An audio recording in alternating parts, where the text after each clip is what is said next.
My name is Eva Schneider. I am a survivor of two camps.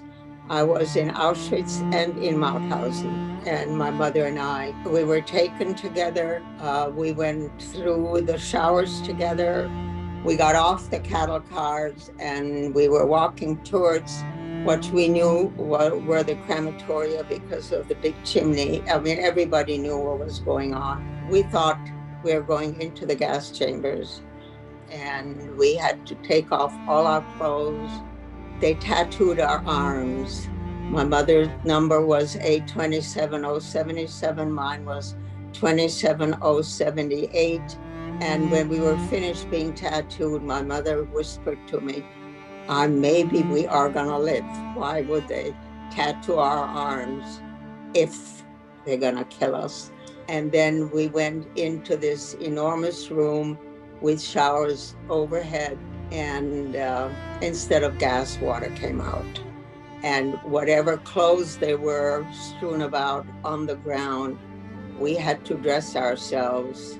She said, put on as many clothes as you can because you're gonna be cold. My mother had a plan.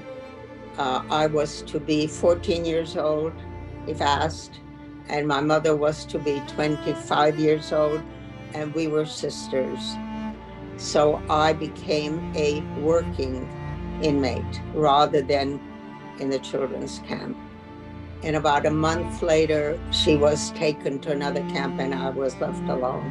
I knew as an 11-year-old exactly what was going on. I saw piles of bodies almost daily.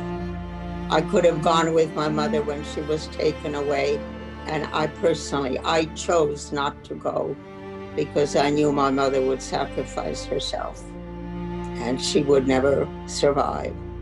And so we just promised each other that unless we get shot or hanged, we will make it.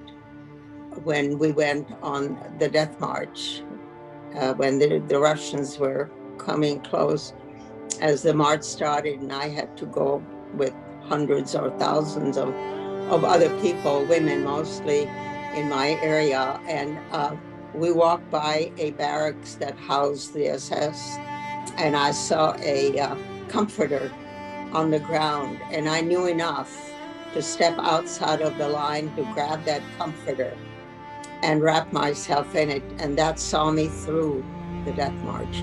I did encounter every once in a while a little glimmer of sunshine in even the worst criminals.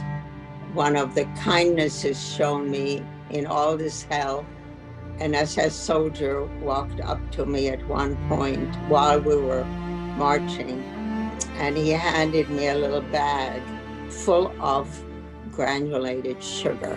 Several times a day, I would wet my fingertips and get a little sugar, and somehow my 11-year-old mind knew that would help me.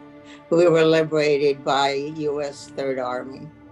I remember the first thing I ate, but a truck came with bacon, a truck full of thick slabs of bacon.